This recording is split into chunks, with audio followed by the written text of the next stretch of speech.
Bonjour, ici votre spécialiste en art métaphysique chinois. Et si je vous disais que les règles du jeu, que ce soit pour le succès, les relations ou même l'économie mondiale, changent radicalement tous les 20 ans? Eh bien, c'est exactement ce qui s'est passé le 4 février 2024. On a basculé dans ce qu'on appelle la période 9, l'ère du feu. Alors, on va décortiquer ça ensemble, voir ce que ça veut dire concrètement et surtout, comment s'y préparer. Alors, voilà notre feuille de route pour y voir plus clair. D'abord, on va poser les bases. C'est quoi cette histoire de cycle? Ensuite, on fera un petit retour en arrière sur la période 8, juste pour bien comprendre ce qu'on est en train de quitter. Après ça, on plonge au cœur du sujet, la période 9, son énergie de feu, et on décrypte les grandes transformations qu'elle nous apporte. Et pour finir, le plus important, comment piloter sa propre énergie dans ce tout nouveau décor. Allez, on commence par le commencement. La première chose à comprendre, c'est qu'il faut voir le temps un peu différemment. Oubliez la ligne droite. En métaphysique chinoise, tout fonctionne par cycle, un peu comme les saisons de l'année.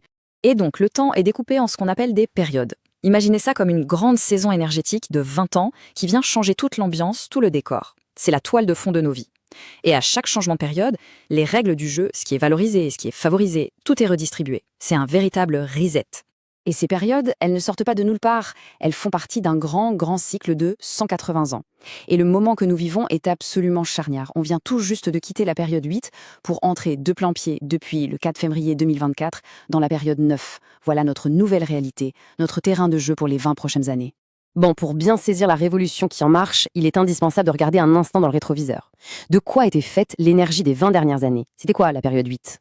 La période 8, c'était le règne de la montagne, une énergie de l'élément terre. Pensez, stable, solide, concret.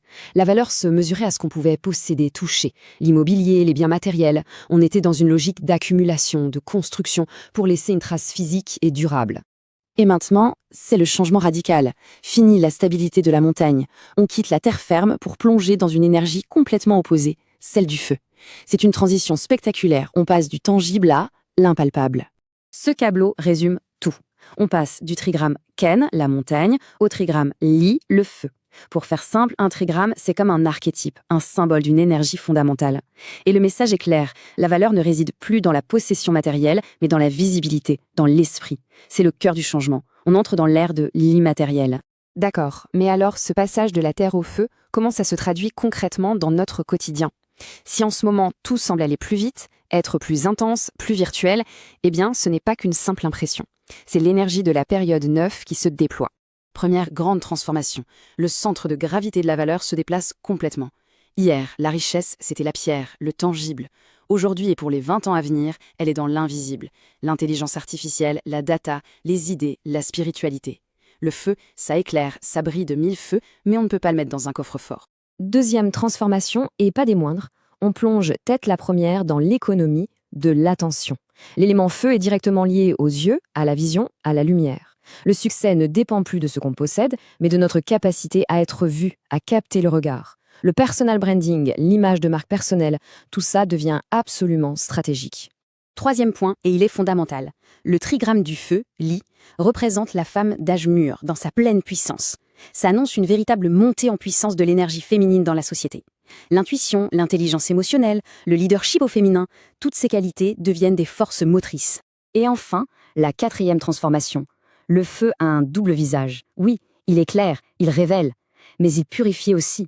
Il met en lumière ce qui était caché, et il consume tout ce qui est dépassé, tout ce qui n'a plus sa place. On peut donc s'attendre à une période de grande révélation, où d'anciens systèmes vont s'effondrer pour laisser la place à du neuf. Ok, face à ce grand chambardement, cette accélération, la question qui se pose est évidente.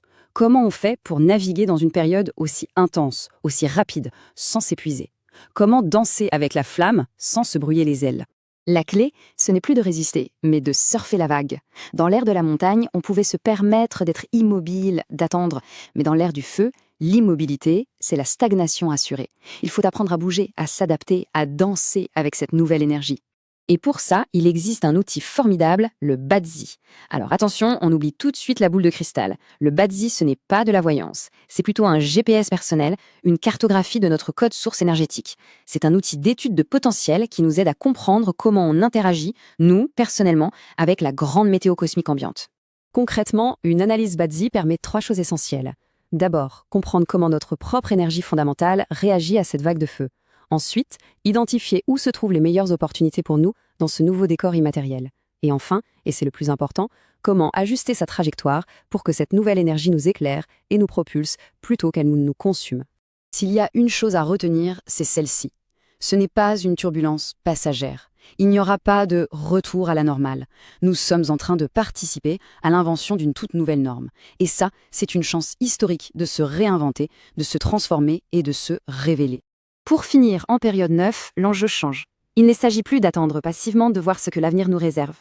L'enjeu, c'est de prendre conscience de sa propre lumière, de sa propre énergie, et de choisir activement comment l'utiliser pour briller. Alors si tu veux en savoir plus, comprendre ton thème astrologique ou bien me consulter pour savoir comment naviguer lors de cette période, prends contact sur www.fengshuioriginel.com.